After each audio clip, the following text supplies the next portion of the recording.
Good morning all. ഇന്ന് discuss ചെയ്യാൻ പോകുന്ന ടോപ്പിക്ക് ഇൻസ്ട്രക്ഷൻ സൈക്കിളാണ്. എന്താണ് ഒരു ഇൻസ്ട്രക്ഷൻ സൈക്കിൾ എന്ന് പറഞ്ഞാൽ? നമുക്കറിയാം, നമ്മുടെ കമ്പ്യൂട്ടറിനകത്ത് ഒരുപാട് ഇൻസ്ട്രക്ഷൻസ് നമ്മൾ എക്സിക്യൂട്ട് ചെയ്യുന്നുണ്ട്. ഓരോ സെക്കൻഡ്സിലും ഓരോ മിനിറ്റിലും നമ്മൾ ഒരുപാട് ഇൻസ്ട്രക്ഷൻസ് എക്സിക്യൂട്ട് ചെയ്യുമ്പോൾ കമ്പ്യൂട്ടർ അത് വെൽ പ്ലാൻഡ് ആയിട്ടാണ് അതിനകത്തുള്ള എക്സിക്യൂഷൻസ് ഒക്കെ ചെയ്യുക. മാത്രമല്ല, അതിനകത്തുള്ള ഒരു ഇൻസ്ട്രക്ഷൻ എടുത്ത് നോക്കിയാൽ പോലും അതിന് വ്യക്തമായിട്ടുള്ളൊരു പാത്ത് ഉണ്ടായിരിക്കും. ഇത് കഴിഞ്ഞിട്ട് ഇത് നെക്സ്റ്റ് സ്റ്റെപ്പ് എന്ന് പറഞ്ഞിങ്ങനെ പോകുന്നുണ്ടാവും. അങ്ങനെ ഒരു ഇൻസ്ട്രക്ഷൻ എക്സിക്യൂട്ട് ചെയ്യാൻ തന്നെ ഒരു സൈക്ലിക് പ്രോസസ്സ് ആവശ്യമാണ്. അതിന് ഓരോ സ്റ്റെപ്പുകളിൽ നമ്മളിവിടെ പറയുന്നുണ്ട്. അങ്ങനെ എല്ലാ സ്റ്റെപ്പും കഴിയുമ്പോഴേ ഒരു ഇൻസ്ട്രക്ഷൻ എക്സിക്യൂഷൻ കംപ്ലീറ്റ് ആവും. അത് കഴിഞ്ഞ് അത് സൈക്കിൾ കംപ്ലീറ്റ് ആയി കഴിഞ്ഞാൽ നെക്സ്റ്റ് ഇൻസ്ട്രക്ഷനിലേക്ക് പോകും. അങ്ങനെയാണ് നമ്മുടെ കമ്പ്യൂട്ടറിനകത്ത് ഇൻസ്ട്രക്ഷൻസൊക്കെ എക്സിക്യൂട്ട് ചെയ്യുന്നത്. A program consists of sequence of instructions is executed in the computer by going through a cycle of each instruction.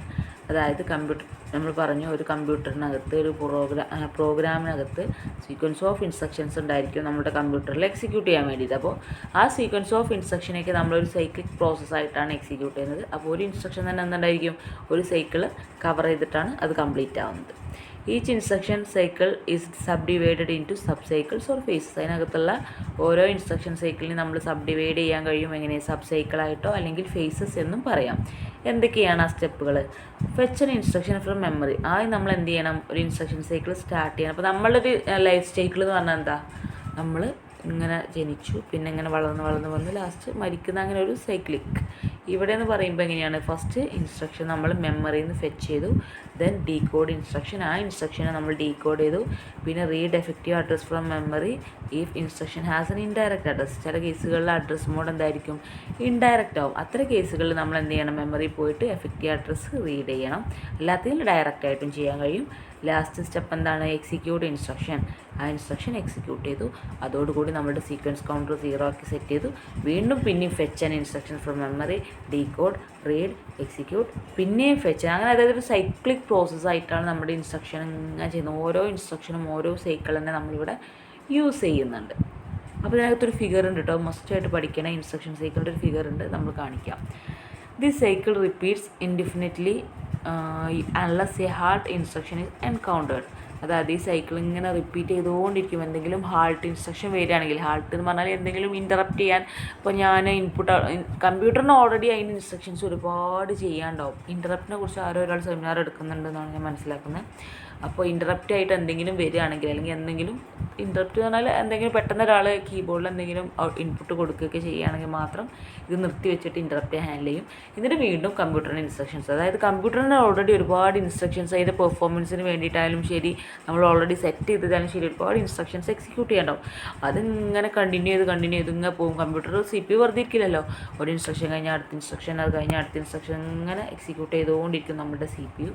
പക്ഷേ ഒരു ഹാൾട്ട് വന്നു കഴിഞ്ഞാൽ അത് മാനേജ് ചെയ്യും. എന്നിട്ട് വീണ്ടും എന്ത് ചെയ്യും? നമ്മുടെ ഇൻസ്ട്രക്ഷൻ കണ്ടിന്യൂ ചെയ്യും. ഫസ്റ്റ് നമ്മൾ പറഞ്ഞ സ്റ്റെപ്പ് എന്തായിരുന്നു? Fetch and decode. നമ്മുടെ ഇൻസ്ട്രക്ഷൻ സൈക്കിളിനകത്തുള്ള ഫസ്റ്റ് സ്റ്റെപ്പാണ് ഫെച്ച്. നെക്സ്റ്റ് സ്റ്റെപ്പ് എന്താണ്? ഡീകോഡാണ്. അപ്പോൾ നമുക്ക് എന്തൊക്കെയാണെന്ന് നോക്കാം. Initially PC is loaded with the address of the first instruction in the program. അതായത് നമ്മൾ സിസ്റ്റം ഓൺ ആക്കി കഴിഞ്ഞു, ഫസ്റ്റ് ഇൻസ്ട്രക്ഷൻ ഉണ്ടാവുമല്ലോ അതിനകത്ത്. അത് നമ്മൾ എന്ത് ചെയ്യും? PCക്കകത്ത് ഫസ്റ്റ് ലോഡ് ചെയ്ത് വെക്കും. ഫസ്റ്റ് ഇൻസ്ട്രക്ഷൻ്റെ അഡ്രസ്സ് നമ്മുടെ പ്രോഗ്രാം കൗണ്ടറാണ്. PC നമ്മൾ രജിസ്റ്റേഴ്സ് ഡീറ്റെയിൽ ആയിട്ട് പഠിക്കാൻ പോകുന്നുണ്ട്. നമ്മുടെ സിലബസ് ഓറിയൻറ്റഡ് ആയിട്ട് പോകുന്നതുകൊണ്ടാണ് ഇങ്ങനെ PC നമ്മൾ മുന്നേ പറയാത്തത്. PC നിങ്ങൾ ഡിഗ്രി ലെവലൊക്കെ പഠിച്ചതാണ്. പ്രോഗ്രാം കൗണ്ടർ എന്നാണ് അതിന് പറയുക. ഫസ്റ്റ് ഇൻസ്ട്രക്ഷൻ്റെ അഡ്രസ്സ് നമ്മൾ ഓൾറെഡി പ്രോഗ്രാം കൗണ്ടറിൽ ലോഡ് ചെയ്ത് വെച്ചിട്ടുണ്ടാവും. പിന്നെയാണ് PC ഇൻക്രിമെൻ്റ് ചെയ്ത് ഇങ്ങനെ പോവുക. S is clear to 0 providing a decode timing signal T0. അപ്പോൾ ആദ്യത്തെ നമ്മൾ ടൈമിംഗ് സിഗ്നൽ എന്ന് പറഞ്ഞാൽ T0 ആണ്. T0, T1, T2, T3, T4 അങ്ങനെ പോകും. ഓക്കെ, T15 വരെ പോകാമെന്ന് തോന്നുന്നു. അപ്പോൾ T0 ആണ് നമ്മുടെ ഫസ്റ്റ് സ്റ്റാർട്ടിങ് സിഗ്നൽ എന്ന് പറഞ്ഞാൽ. അപ്പോൾ നമ്മുടെ സീക്വൻസ് കൗണ്ടർ എന്തായിരിക്കും? ആദ്യം 0 ആയിരിക്കും. പിന്നെ നമ്മുടെ എന്തെങ്കിലും നമ്മൾ പെർഫോമൻസ് ചെയ്യുമ്പോൾ SC എന്താവും? 1 ആകും. പിന്നെ നമ്മൾ പെർഫോമൻസ് എക്സിക്യൂഷനൊക്കെ കഴിഞ്ഞ് കഴിഞ്ഞാൽ വീണ്ടും നമ്മുടെ സീക്വൻസ് കൗണ്ടർ 0 ആക്കും. അത് നമ്മൾ മുന്നേ വേറെ ഏതൊക്കെ എക്സാമ്പിളുകൾ നമ്മൾ അങ്ങനെ ചെയ്തിട്ടുണ്ട്. നമ്മുടെ എക്സിക്യൂഷൻ കഴിഞ്ഞാൽ ആ രജിസ്റ്റർ റെഫറൻസിലും മെമ്മറിയിലൊക്കെ നമ്മൾ കഴിഞ്ഞ് കണ്ടാൽ SC 0 ആക്കുന്ന ഇൻസ്ട്രക്ഷൻ നമ്മൾ കണ്ടതാണ്. So SC clear to 0 providing decode timing signal T0. അപ്പോൾ നമ്മൾ T0 കിട്ടാൻ വേണ്ടി SC 0 ആയിരിക്കും. Then SC is incremented to 1 so that timing signal go through T0 to T15. പിന്നെ നമ്മൾ എന്ത് ചെയ്തു? SC ഒന്ന് ഇൻക്രിമെൻറ്റ് ചെയ്ത് കൊടുത്തു കഴിഞ്ഞാൽ പിന്നെ നമുക്ക് T0ൻ്റെ അവിടെ നിന്ന് എത്ര ഇൻക്രിമെൻറ്റ് ചെയ്ത് പോകാം? T1, T2, T3, T4, T5 എന്നൊക്കെ പറഞ്ഞ് T15 വരെ പോസിബിൾ ആണ്. The micro operations for fetch and decode phases are. നമ്മുടെ ഫെച്ച് നമ്മൾ പറഞ്ഞു, ഫസ്റ്റ് സ്റ്റെപ്പ് പറഞ്ഞ ഫെച്ചാണ്, പിന്നെ ഡീകോഡാണ്. അതിനകത്തൊക്കെ നടക്കുന്ന മൈക്രോ ഓപ്പറേഷൻസ് എന്തൊക്കെയാണെന്ന് നോക്കാം. ഫസ്റ്റ് T0 എന്താ നടക്കുന്നത്? പ്രോഗ്രാം കൗണ്ടറിലുള്ള വാല്യൂ എന്താണോ അത് അഡ്രസ് രജിസ്റ്റർക്ക് പാസ് ചെയ്തു. അതായത് പ്രോഗ്രാം കൗണ്ടറിൽ 1 ആണെങ്കിൽ ആ 1 ARക്ക് പാസ് ചെയ്തു. അതായത് പ്രോഗ്രാം കൗണ്ടറിൽ ഏതിനെയാണോ പോയിന്റ് ചെയ്യുന്നതിന് അതിനെയാണ് നമ്മൾ ഫസ്റ്റ് എക്സിക്യൂട്ട് ചെയ്യാൻ പോകുന്നത്. അതുകൊണ്ടാണ് PC ഇങ്ങനെ കൊടുത്തത്. PC ഇൻക്രിമെൻറ്റ് ചെയ്ത് കൊടുത്താൽ അതേ വാല്യൂ അഡ്രസ് രജിസ്റ്ററിലെത്തും. അതായത് അഡ്രസ് രജിസ്റ്ററിൽ അത് എത്തിക്കഴിഞ്ഞാൽ നമുക്ക് മെമ്മറി പോയിട്ട് റീഡ് ചെയ്യാൻ പറ്റുള്ളൂ. അതിന് വേണ്ടിയിട്ടാട്ടോ ARക്ക് പാസ് ചെയ്യുന്നത്. അപ്പോൾ PC എവിടേക്ക് പാസ് ചെയ്തു? ARക്ക് പാസ് ചെയ്തു. അതാണ് T0ക്കകത്ത് നടക്കുന്നത്. ഇതിനെയാണ് നമ്മൾ ഫെച്ച് എന്ന് പറയാം. നെക്സ്റ്റ് T1 എന്താ നടക്കുന്നത്? T0യും T1ഉം ഫെച്ചിൻ്റെ ഭാഗം കേട്ടോ, കണ്ടിന്യൂഷനാണ്. T2 എത്തുമ്പോഴാണ് നമ്മുടെ ഡീകോഡ് എത്തുന്നത്. അപ്പോൾ നമ്മളിവിടെ എത്തി. PCത്തെ ഡാറ്റ ആദ്യം AR കൊടുത്തു. അത് യൂസ് ചെയ്ത് നമുക്ക് എന്ത് ചെയ്യാം? മെമ്മറി പോയിട്ട് നമ്മുടെ ഡാറ്റ ഫൈൻഡ് ഔട്ട് ചെയ്യാം. T1 ടൈം സിഗ്നലിനകത്ത് നടക്കുന്നത് എന്താ വെച്ചാൽ IR gives M of AR. ഇപ്പോൾ നമ്മൾ PCത്തെ AR കൊടുത്തില്ലേ, ആ AR അഡ്രസ്സ് യൂസ് ചെയ്തിട്ട് നമ്മൾ M of AR എന്ന് പറഞ്ഞാൽ മെമ്മറിയിലുള്ള ആ ഡാറ്റനെ നമ്മൾ എന്ത് ചെയ്തു? ആക്സസ് ചെയ്തു, ഫെച്ച് ചെയ്തു. ഓക്കെ, അപ്പോൾ നമ്മൾ 2 സ്റ്റെപ്പായിട്ടാണ് ഫെച്ചിങ് നടക്കുന്നത്. ആദ്യം PCയിലുള്ള ഡാറ്റനെ ARക്ക് കൊടുത്തു. ആ AR യൂസ് ചെയ്തിട്ട് M of AR പോയിട്ട്, അതായത് നമ്മുടെ മെമ്മറി പോയിട്ട് ഡാറ്റനെ എടുത്തിട്ട് ആ അഡ്രസ്സ് യൂസ് ചെയ്തിട്ടാണ് മെമ്മറി നമ്മൾ ഇൻസ്ട്രക്ഷനെ ആക്സസ് ചെയ്തത്. എന്നിട്ട് ഇൻസ്ട്രക്ഷൻ രജിസ്റ്ററിൽ കൊടുത്തു. അതായത് നമ്മുടെ ഡാറ്റനെ ഇൻസ്ട്രക്ഷൻ രജിസ്റ്ററിലും കൊടുക്കണം, അഡ്രസ്സിന് ARലും കൊടുക്കണം. ഓക്കെ, അപ്പോൾ ഇൻസ്ട്രക്ഷൻ രജിസ്റ്ററിൽ എത്തിയിട്ടോ ഡാറ്റ. ഇനി നമുക്ക് ഡീകോഡിംഗ് ആണുള്ളത്. അപ്പോൾ PC ഒന്ന് ഇൻക്രിമെൻറ്റ് ചെയ്തും കൊടുത്തു. ഈ PC ഇതിൻ്റെ കൂടെ തന്നെ ഇൻക്രിമെൻറ്റ് ചെയ്യാൻ കാരണമുണ്ട്. കാരണം CPU ടൈം വേസ്റ്റ് ചെയ്യാനില്ല. അപ്പോൾ PC ഇതോടുകൂടി ഇൻക്രിമെൻറ്റ് ചെയ്ത് കഴിഞ്ഞാൽ ബെനിഫിറ്റ് എന്താ വെച്ചാൽ നെക്സ്റ്റ് ആളെ പെട്ടെന്ന് ആക്സസ് ചെയ്യാം. മറ്റേ അവിടെ പോയിട്ട് ഇൻക്രിമെൻറ്റ് ഓപ്പറേഷന് ടൈം വേസ്റ്റേജ് വരും, നാനോ സെക്കൻഡ്സിൻ്റെ വേസ്റ്റേജ് ആയിരിക്കും. പക്ഷേ CPU അതൊക്കെ ഇമ്പോർട്ടൻ്റ് ആണ്. അതുകൊണ്ട് എന്ത് ചെയ്യും? ഈ ഫെച്ച് ചെയ്യുന്ന ടൈമിൽ തന്നെ PCയും കൂടെ അങ്ങനെ ഇൻക്രിമെൻറ്റ് ചെയ്ത് കൊടുക്കും. എന്നാൽ നെക്സ്റ്റ് ടൈമിൽ PC of AR കൊടുത്താൽ മതിയല്ലോ. കാരണം എന്താണ്? ഇൻക്രിമെൻറ്റ് ചെയ്യാനുള്ള ഓപ്പറേഷൻ പിന്നെ ചെയ്യേണ്ട. അപ്പോൾ ഈ 2 കാര്യങ്ങളാണ് ഫെച്ച് ഓപ്പറേഷനിൽ നടക്കുന്നത്. ഒന്ന് T0യിൽ PCയിലുള്ള ഡാറ്റ ARലെത്തും. T1ൽ ആ AR യൂസ് ചെയ്തിട്ട് മെമ്മറി പോയിട്ട് ഡാറ്റ ഇൻസ്ട്രക്ഷൻ ആക്സസ് ചെയ്തിട്ട് ഇൻസ്ട്രക്ഷൻ രജിസ്റ്ററിൽ കൊടുക്കും. അതോടൊപ്പം തന്നെ സിമിൾട്ടേനിയസ് ആയിട്ട് എന്ത് ചെയ്യും? PC ഒന്ന് ഇൻക്രിമെൻറ്റ് ചെയ്ത് കൊടുക്കും. കാരണം ഇതിനാണ് നെക്സ്റ്റ് ഇൻസ്ട്രക്ഷൻ സൈക്കിൾ ഈസി ചെയ്യാൻ വേണ്ടിയിട്ട്. ഇനി T2 ടൈം സിഗ്നലിനകത്താണ് നമ്മുടെ ഡീകോഡ് ഓപ്പറേഷൻ നടക്കുന്നത്. അതിനകത്ത് D0 to D7 വരെ ഉണ്ടായിരിക്കും. അവിടെ നമ്മൾ ഇൻസ്ട്രക്ഷൻ രജിസ്റ്ററിലുള്ള 12 to 14 വരെയുള്ള 3 ബിറ്റുകൾ ഉണ്ടല്ലോ, അവരെ പിടിച്ചിട്ട് ഡീകോഡ് ചെയ്യുന്നത് ഈ T2 എന്ന് പറഞ്ഞിട്ടുള്ള ടൈം സിഗ്നലിലാണ്, അതായത് നമ്മുടെ ഡീകോഡിലാണ്. പിന്നെ അതോടൊപ്പം തന്നെ ഇൻസ്ട്രക്ഷൻ രജിസ്റ്ററിലുള്ള 0 to 11 നമ്മൾ AR അഡ്രസ് രജിസ്റ്ററിൽ കൊടുക്കും. കാരണം എന്താണ്? അത് അഡ്രസ് പാർട്ടല്ലേ. അതായത് ഇൻസ്ട്രക്ഷനെ നമ്മൾ സെറ്റ് ചെയ്ത് കൊടുക്കും. ഏത് ടൈപ്പ് ഇൻസ്ട്രക്ഷനാണെന്ന് ഫൈൻഡ് ഔട്ട് ചെയ്യാൻ കഴിയുമല്ലോ അങ്ങനെ ഡീകോഡ് ചെയ്യുമ്പോൾ.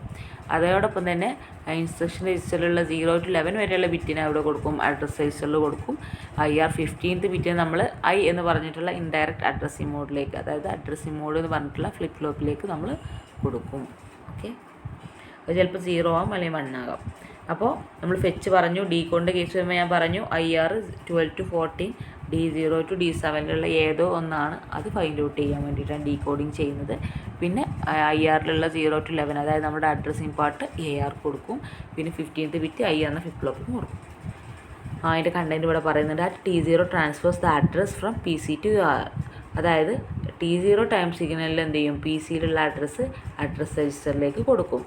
T1 instruction read from memory is placed in IR. T1 എന്ന ടൈം സിഗ്നലിൽ എന്താ നടക്കുന്നത്? മെമ്മറിയിൽ നിന്ന് റീഡ് ചെയ്ത ഇൻസ്ട്രക്ഷനെ നമ്മൾ ഇൻസ്ട്രക്ഷൻ രജിസ്റ്ററിലേക്ക് കൊടുക്കും. And PC is incremented by 1 to get address of next instruction. അതോടൊപ്പം തന്നെ PC 1 ആയിട്ട് ഇൻക്രിമെൻറ്റ് ചെയ്യും. എന്നിട്ട് നെക്സ്റ്റ് ഇൻസ്ട്രക്ഷൻ്റെ അഡ്രസ്സ് ഗെറ്റ് ചെയ്യുകയും ചെയ്യും.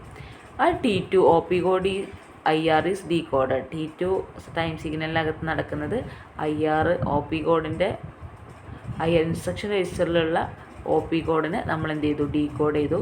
Indirect bit is transfer to flip flop I. Indirect ബിറ്റിനെ നമ്മൾ എന്ത് ചെയ്തു? ഫ്ലിപ്പ് ഫ്ലോപ്പ് Iലേക്ക് ട്രാൻസ്ഫർ ചെയ്തു. Address part is transfer to AR. Address part ARക്കും ട്രാൻസ്ഫർ ചെയ്തു. അതായത് ഡീകോഡിനകത്ത് നടക്കുന്നത് അഡ്രസ് പാർട്ട് ARക്ക് ട്രാൻസ്ഫർ ചെയ്തു, നമ്മളുടെ ഇൻഡയറക്റ്റ് ബിറ്റ് ഫ്ലിപ്പ് ഫ്ലോപ്പൊക്കെ ട്രാൻസ്ഫർ ചെയ്തു, OP കോഡ് ഡീകോഡ് ചെയ്തു. After decoding next step is to determine the type of instruction. അപ്പോൾ നമ്മൾ ഈ ഡീകോഡ് ചെയ്യുമ്പോൾ 3 ടൈപ്പ് ഇൻസ്ട്രക്ഷൻസ് നമ്മൾ പഠിച്ചിട്ടുണ്ട്.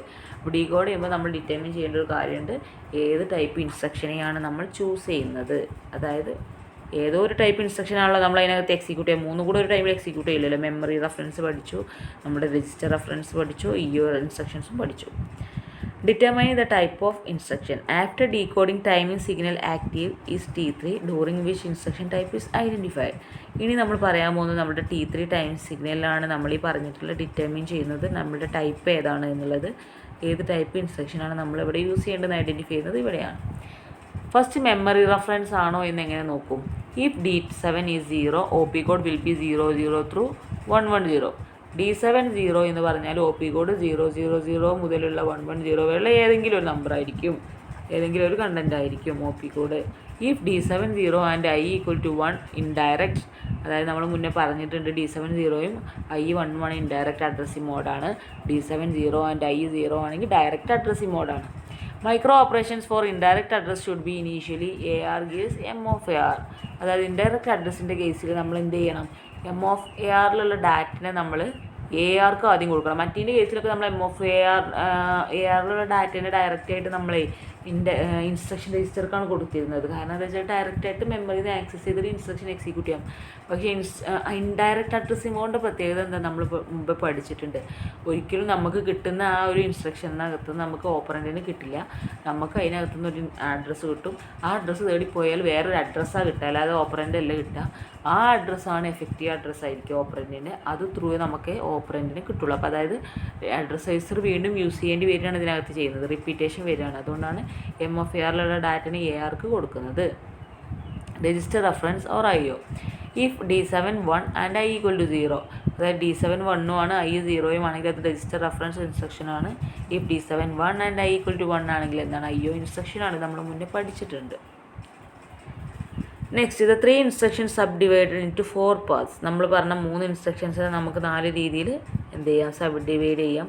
ഒന്ന് D7 -I T3, അതായത് D7 0 ആണ്, I 1 ആണ്, T3 ടൈം സിഗ്നലാണെങ്കിൽ എന്താണ്? M of AR gives M of AR. M of ARലുള്ള ഡാറ്റനെ കൊടുക്കും, ARക്ക് കൊടുക്കും. കാരണം എന്താണ്? ഇത് ഇൻഡയറക്റ്റ് ആയതുകൊണ്ടാണ്. കാരണം I എന്നാണല്ലോ കൊടുത്തിട്ടുള്ളത്, അതുകൊണ്ട് ഇൻഡയറക്റ്റ് ആണ്. അതേപോലെ തന്നെ എന്താണ്? മെമ്മറി റെഫറൻസുമാണ്. അതുകൊണ്ടാണ് നമ്മൾ അങ്ങനെ സ്റ്റേറ്റ്മെൻറ്റ് കൊടുത്തത്. പിന്നെ D7 -I T3 എന്ന് പറയുമ്പോൾ ഡയറക്റ്റ് ആണ്. കാരണം I എന്തായി? 0 ആയി. D7 0 ആയി. So nothing. പ്രത്യേകിച്ച് അവിടെ ഒന്നും ചെയ്യാമല്ലോ. ഡയറക്റ്റ് ആകുമ്പോൾ പ്രത്യേകിച്ച് ചെയ്യാമല്ലോ. ഇൻഡയറക്റ്റ് ആകുമ്പോഴാണല്ലോ നമ്മൾ പിന്നെയും ഫോളോ ചെയ്ത് പോവേണ്ടി വരുന്നത്. ഇതെന്ന് പറഞ്ഞാൽ മെമ്മറി റെഫറൻസ് ആണ്, ഡയറക്റ്റ് ആണ്. Next D7 I T3. D7 1ഉം I 0യും ആണെങ്കിൽ എന്താണ്? Execute register reference instructions. Next D7 I T3. D7 1 ആണ്, I 1 ആണ്. T3 ടൈം സിഗ്നലിലാണെങ്കിൽ എന്താണ്? എക്സിക്യൂട്ട് IO ഇൻസ്ട്രക്ഷൻസ് ആണ് നമ്മൾ എക്സിക്യൂട്ട് ചെയ്യുക. ഇതാണ് നമ്മളുടെ ഇൻസ്ട്രക്ഷൻ സൈക്കിളിൻ്റെ ഒരു ഫിഗർ എന്ന് പറയുന്നത്. ഇത് മസ്റ്റായിട്ടും പഠിക്കണം. ഇൻസ്ട്രക്ഷൻ സൈക്കിൾ എക്സാമിന് ചോദിച്ചാൽ നിങ്ങളിത് എഴുതിയിരിക്കണം. പ്രത്യേകിച്ച് എത്ര മാർക്കിനാണെന്ന് കൂടി നോക്കണം. അപ്പോൾ ഇൻസ്ട്രക്ഷൻ സൈക്കിൾ മസ്റ്റായിട്ട്, അത്യാവശ്യം ചെറിയ മാർക്കാണെങ്കിൽ പോലും വരയ്ക്കാൻ പഠിച്ചു കഴിഞ്ഞാൽ നിങ്ങൾക്ക് ഈസി ആയിട്ട് മാർക്ക് വാങ്ങാം. ഇതറിയെങ്കിൽ പിന്നെ നിങ്ങൾക്ക് അതിനകത്തൊന്നും അറിയാത്തതില്ല. അപ്പോൾ ഇൻസ്ട്രക്ഷൻ സൈക്കിൾ നമ്മൾ സ്റ്റാർട്ട് ചെയ്യാൻ പോവുകയാണെങ്കിൽ നമ്മൾ പറഞ്ഞു ഇതൊരു സൈക്ലിക് പ്രോസസ്സായിട്ടാണ് ഓരോ ഇൻസ്ട്രക്ഷനും നമ്മുടെ കമ്പ്യൂട്ടറിനകത്ത് എക്സിക്യൂട്ട് ചെയ്യുന്നത്. ഞാൻ പറഞ്ഞ കാര്യമാണത്. അപ്പോൾ നമ്മൾ എന്ത് ചെയ്യും? ആദ്യം ഒരു ഇൻസ്ട്രക്ഷൻ എക്സിക്യൂട്ട് ചെയ്യാൻ തുടങ്ങി കഴിഞ്ഞാൽ കണ്ടത് ലാസ്റ്റ് പിന്നെയും സൈക്ലിക് ആയതുകൊണ്ട് തിരിച്ച് വീണ്ടും പഴയ ആ T0 തന്നെ എത്തി. അങ്ങനെ ആ പ്രോസസ്സ് ഇങ്ങനെ കണ്ടിന്യൂ ചെയ്തുകൊണ്ടിരിക്കുകയായിരിക്കും. നിർത്താതെ CPU ഇത് പെർഫോം ചെയ്തുകൊണ്ടിരിക്കുകയായിരിക്കും. അതിൻ്റെ ഇടയിലാണ് ഒരു ഇൻറ്ററപ്റ്റ് വരിക. ഇൻറ്ററപ്റ്റ് വരുമ്പോൾ ഇവിടെ സ്റ്റോപ്പ് ചെയ്തിട്ട് നമ്മൾ BSc പഠിച്ചിട്ടില്ലേ? Branch and save return address. Yes, പഠിച്ചതൊക്കെ അവിടെയും കൂടി ആവശ്യം വരുന്നുണ്ട്. ആ BSc യൂസ് ചെയ്ത് നമ്മൾ ഇതിൻ്റെ അഡ്രസ്സ് എവിടെയെങ്കിലും കൊണ്ട് സ്റ്റോർ ചെയ്ത് വെക്കും. എന്നിട്ട് ആ ബ്രാഞ്ച് ചെയ്യാൻ വന്ന ടീമിനെ പിടിച്ചിട്ട് എക്സിക്യൂട്ട് ചെയ്യും. എന്നിട്ട് വീണ്ടും തിരിച്ചെന്നിട്ട് ഇവരെ കണ്ടിന്യൂ ചെയ്യും. അതാണ് ഇതിനകത്ത് ഇൻസ്ട്രക്ഷൻ സൈക്കിളിനകത്ത് നടക്കുന്നത്. സോ ഫസ്റ്റ് സ്റ്റെപ്പ് എന്താണ്? Start. Sequence counter 0. Sequence counter ആദ്യം 0 ആയിരിക്കും. പിന്നെ T0 ടൈം സിഗ്നലിൽ എത്തുമ്പോൾ PC gives AR. നമ്മൾ നേരത്തെ പറഞ്ഞ ഫെച്ച് ഓപ്പറേഷനാണ്. PC എന്ത് ചെയ്ത് കഴിഞ്ഞു? നമ്മൾ ARലേക്ക് കൊടുത്തു. PC-യിൽ എന്തൊരു വാല്യൂ ഉണ്ട്, ഒരു പക്ഷേ 0 ആകും, അല്ലെങ്കിൽ ഒരു 1 to 1 എന്ത് വാല്യൂ ആകും, ആ വാല്യൂ AR കൊടുത്തു. എന്നിട്ട് T1-ൽ നമ്മൾ എന്ത് ചെയ്തു? ആ AR യൂസ് ചെയ്തിട്ട് നമ്മൾ മെമ്മറി പോയിട്ട് നമ്മുടെ ഡാറ്റിനെ അല്ലെങ്കിൽ ഇൻസ്ട്രക്ഷനെ ഫൈൻഡ് ഔട്ട് ചെയ്തു. അതാണ് M of AR എന്ന് പറയുന്നത്. AR എന്ന അഡ്രസ്സ്, M of AR എന്ന് പറഞ്ഞാൽ ആ അഡ്രസ്സിലുള്ള ഡാറ്റ അല്ലെങ്കിൽ ഇൻസ്ട്രക്ഷൻ. അതിനെ പിടിച്ചിട്ട് നമ്മൾ ഇൻസ്ട്രക്ഷൻ രജിസ്റ്ററിൽ കൊടുത്തു. അതോടൊപ്പം തന്നെ നമ്മൾ PC ഒന്ന് ഇൻക്രിമെൻറ്റ് ചെയ്ത് കൊടുത്തു. അങ്ങനെ ആകുമ്പോൾ എന്താണ്? PC പിന്നെ നെക്സ്റ്റ് ടീമിനെ പോയിട്ട് ഇൻഡിക്കേറ്റ് ചെയ്തോളും. അതായത് നമ്മുടെ പ്രോഗ്രാം കൗണ്ടർ നെക്സ്റ്റ് ടീമിനെ പോയിട്ട് ഇൻഡിക്കേറ്റ് ചെയ്തോളും. അതിന് വേണ്ടിയിട്ടാണ് നമ്മൾ അങ്ങനെ കൊടുത്തത്. അപ്പോൾ M of AR data instruction രജിസ്റ്ററിൽ എത്തിക്കഴിഞ്ഞു കേട്ടോ. അതായത് നമ്മുടെ ഇൻസ്ട്രക്ഷൻ ഇവിടെ എത്തിക്കഴിഞ്ഞു. ഇനി അയാളെ പിടിച്ചിട്ട് ഡീകോഡ് ചെയ്യണം. അതിൻ്റെ OP കോഡിനെയാണ് നമ്മൾ ഡീകോഡ് ചെയ്യാൻ പോകുന്നത്. Decode OP code in IR 12 to 14. നമ്മൾ എന്ത് ചെയ്യാൻ പോകുന്നത്, നമ്മുടെ ഇൻസ്ട്രക്ഷൻ രജിസ്റ്ററിലുള്ള 12 to 14 ബിറ്റിനെ പോയിട്ട് ഡീകോഡ് ചെയ്തു, OP കോഡ് ഏതാണെന്ന് ഫൈൻഡ് ഔട്ട് ചെയ്തു. എന്നിട്ട് ബാക്കി എന്താണ്, ഇൻസ്ട്രക്ഷൻ രജിസ്റ്ററിലുള്ള 0 to 11 പിടിച്ചിട്ട് AR എന്ന അഡ്രസ് രജിസ്റ്റർക്കും കൊടുക്കും. പിന്നെ 15th ബിറ്റിലുള്ള ഡാറ്റനെ പിടിച്ചിട്ട് I ഫ്ലിപ്പ് ഫ്ലോപ്പിലേക്കും കൊടുക്കും. അപ്പോൾ നമ്മൾ ഈ ഡീകോഡ് ചെയ്ത പ്രകാരം ഇവിടെ ഡീകോഡ് ചെയ്തപ്പോൾ കണ്ടോ, D7 എന്താണോ എന്നതിൻ്റെ ബേസിലാണ് ഈ ഡീകോഡിങ്ങിൻ്റെ റിസൾട്ട് വരിക. D7 എന്താണ്, 0 ആണോ 1 ആണോ എന്ന് നോക്കും. 0 ആണെങ്കിൽ മെമ്മറി റെഫറൻസ് ഇൻസ്ട്രക്ഷൻ ആണ്. മെമ്മറി റെഫറൻസ് ഇൻസ്ട്രക്ഷൻ ആണെന്ന് കണ്ട വീണ്ടും ചെക്ക് ചെയ്യും, I 1 ആണോ 0 ആണോ. 0 ആണെങ്കിൽ ഡയറക്റ്റ്, I ആണെങ്കിൽ 1 ആണെങ്കിൽ ഇൻഡയറക്റ്റ്. അങ്ങനെയാണ് ചെക്ക് ചെയ്യുക. ഇവിടുത്തെ കേസ് വരുമ്പോൾ D7 1 ആണെങ്കിൽ ഒന്നെങ്കിൽ രജിസ്റ്റർ ആവാം അല്ലെങ്കിൽ IO ഇൻസ്ട്രക്ഷൻ ആവാം. എന്നിട്ട് നമ്മൾ ചെക്ക് ചെയ്യും I എന്താണ്, 1 ആണോ 0 ആണോ. 1 ആണെങ്കിൽ IO ഇൻസ്ട്രക്ഷൻ ആണ്, 0 ആണെങ്കിൽ രജിസ്റ്റർ റെഫറൻസ് ഇൻസ്ട്രക്ഷനും ആണ്. അങ്ങനെയാണെങ്കിൽ ഇവിടെ എന്താണ്, 1 ആണെങ്കിൽ എന്താണ്, execute input output instruction SC gives 0. അതായത് IO 1 ആണ് നമ്മൾ പറഞ്ഞില്ല. അങ്ങനെയാണെങ്കിൽ IO ഇൻസ്ട്രക്ഷൻ എക്സിക്യൂട്ട് ചെയ്യും. അതല്ല 0 ആണെങ്കിൽ execute register reference instruction SC 0. അതായത് T3യിലാണ് നമ്മളുടെ നമ്മളന്ന് ശ്രദ്ധിച്ചിട്ടുണ്ടാവും നമ്മൾ ആ ഇൻസ്ട്രക്ഷനൊക്കെ എഴുതിയപ്പോൾ IO ഇൻസ്ട്രക്ഷനും രജിസ്റ്റർ ഇൻസ്ട്രക്ഷനും T3 ടൈമിംഗ് സിഗ്നലിലാണ് എക്സിക്യൂട്ട് ചെയ്തത്. എന്തുകൊണ്ടാണെന്ന് ഇപ്പോൾ മനസ്സിലായില്ലേ. T0 ഫെച്ച് കഴിഞ്ഞ് ഡീകോഡ് കഴിഞ്ഞ് അവരെത്തുമ്പോൾ D3യിലായിരിക്കും.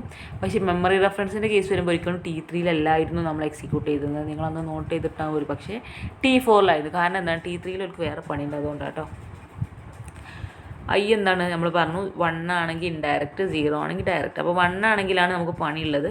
AR gives M of AR. അതായത് M of ARലുള്ള ഡാറ്റ, എന്തൊരു ഡാറ്റ ഉള്ളതിനെ നമ്മൾ എന്ത് ചെയ്യുക, ഇപ്പോൾ ഇൻസ്ട്രക്ഷൻ രജിസ്റ്ററിൽ കൊടുക്കുന്നതിന് പകരം നമ്മൾ അഡ്രസ് രജിസ്റ്ററിലാണ് കൊടുക്കുക. അത് യൂസ് ചെയ്തിട്ടാണ് നമ്മൾ നമ്മളുടെ ഇൻസ്ട്രക്ഷനെ ആക്സസ് ചെയ്യുക. അതേപോലെ തന്നെ 0 ആണെങ്കിലും നത്തിങ്, അവിടെ ഒന്നും ചെയ്യില്ല. കാരണം ഡയറക്റ്റായിട്ട് നമുക്ക് ഓപ്പറേറ്ററിനെ കിട്ടിയിട്ടുണ്ട്. ഇൻഡയറക്റ്റ് ആകുമ്പോൾ ഡയറക്റ്റായിട്ട് ഓപ്പറേറ്ററിനെ കിട്ടാത്തതുകൊണ്ടാണ് നമുക്ക് ഇങ്ങനെ ഒരു പണി വന്നത്. Execute memory reference instruction. Next T4 time സിഗ്നലിൽ എന്ത് ചെയ്തു, നമ്മുടെ മെമ്മറി റെഫറൻസ് ഇൻസ്ട്രക്ഷൻ എക്സിക്യൂട്ട് ചെയ്തു. SC clear to 0. അതായത് എന്തുകൊണ്ടാണ് T4ൽ എത്തിയെന്ന് അറിഞ്ഞോ, കാരണം ഇവിടെ ഇൻഡയറക്റ്റ് എന്ന പരിപാടി ഉള്ളതുകൊണ്ട് അതിന് അഡ്രസ്സ് വീണ്ടും നമ്മൾ റിപ്പീറ്റ് ചെയ്യേണ്ടി വരുന്നുണ്ട് ഓപ്പറേഷൻ. അതുകൊണ്ടാണ് നമുക്ക് T4ൽ നമ്മൾ എത്തിക്കഴിഞ്ഞത്. അപ്പോൾ T4ൽ നമുക്ക് എന്ത് ചെയ്യും, നമ്മൾ എക്സിക്യൂഷൻ കംപ്ലീറ്റ് ചെയ്ത് SC 0 ആക്കി മാറ്റി വീണ്ടും തിരിച്ച് നമ്മുടെ സൈക്കിൾ എവിടെ എത്തി, സ്റ്റാർട്ടിങ്ങിലെത്തി. വീണ്ടും ഇതിങ്ങനെ കണ്ടിന്യൂ ചെയ്യും. അതങ്ങനെ ഓപ്പറേഷൻ കണ്ടിന്യൂ ചെയ്തുകൊണ്ടിരിക്കും. നമ്മുടെ സിസ്റ്റം ഇല്ലാതായി തീരുന്നവരെ ഈ ഓപ്പറേഷൻസ് എക്സിക്യൂട്ട് ചെയ്യും. അതൊരു പക്ഷേ നമ്മൾ യൂസർ കൊടുത്ത ഇൻസ്ട്രക്ഷൻസ് ആയിരിക്കാം, അല്ലെങ്കിൽ കമ്പ്യൂട്ടറിന് തന്നെ എന്തൊക്കെയോ കുറേ കാര്യങ്ങൾ ആപ്ലിക്കേഷൻസൊക്കെ പെർഫോം ചെയ്യാൻ വേണ്ടിയുള്ള ഇൻസ്ട്രക്ഷൻസ് ആയിരിക്കാം. Anyway computer full time instruction സൈക്ലിക്കായിട്ട് ചെയ്തുകൊണ്ടിരിക്കുമായിരിക്കും. അപ്പോൾ ഇങ്ങനെയാണ് ഒരു സൈക്ലിക് ഇൻസ്ട്രക്ഷൻ നടന്നു പോകുന്നത്. അപ്പോൾ ഇത് പറഞ്ഞ പോലെ ഇതിൻ്റെ ഇടയിൽ ഞാൻ ഇൻറ്ററപ്റ്റ് വന്നാൽ കുറച്ചേരം ഇൻറ്ററപ്റ്റിൻ്റെ പിന്നാലെ ഉണ്ടാവും. എന്നിട്ട് വീണ്ടും തിരിച്ച് ഇൻസ്ട്രക്ഷൻ കണ്ടിന്യൂ ചെയ്യും. ഇത്രയൊക്കെയാണ് നമ്മുടെ ഇൻസ്ട്രക്ഷൻ സൈക്കിളിനെ കുറിച്ച് പറയാനുള്ളത്. അപ്പോൾ കാര്യങ്ങളൊക്കെ വ്യക്തമായിട്ടുണ്ടാവും എന്ന് കരുതുന്നു. അപ്പോൾ ഫിഗർ വരച്ച് വെക്കുക, മസ്റ്റായിട്ടും പഠിക്കുക, കൺസെപ്റ്റുകളൊക്കെ മനസ്സിലാക്കി വെക്കുക, ഡൗട്ടൊക്കെ ഉണ്ടെങ്കിൽ ചോദിക്കുക കേട്ടോ. പിന്നെ സജഷൻസ് എന്തെങ്കിലുമൊക്കെ ഉണ്ടെങ്കിൽ പറയാം കേട്ടോ. നിങ്ങളോട് നമ്മളെപ്പോഴും പറയുന്നതാണ്, എന്തെങ്കിലും സജഷൻസോ എന്തെങ്കിലുമൊക്കെ നമ്മളോട് പറയുകയാണെങ്കിൽ ധൈര്യമായിട്ട് പറഞ്ഞോളൂ. പേഴ്സണലായിട്ട് മെസ്സേജ് ചെയ്താൽ മതിയല്ലോ, എന്നാൽ പിന്നെ ബാക്കിയുള്ളവർ കേൾക്കുന്നുള്ള ടെൻഷൻ വേണ്ട. ഓക്കെ, അപ്പോൾ എന്തെങ്കിലും ഉണ്ടെങ്കിൽ പറയുക. സീരിയസ് ആയിട്ടൊക്കെ എന്തെങ്കിലും നമ്മളോട് പറയാതെ നിന്നിട്ട് കാര്യമില്ലല്ലോ, അതുകൊണ്ടാട്ടോ. Okay, thank you. ബാക്കി നെക്സ്റ്റ് ക്ലാസ്സിൽ എടുക്കാം.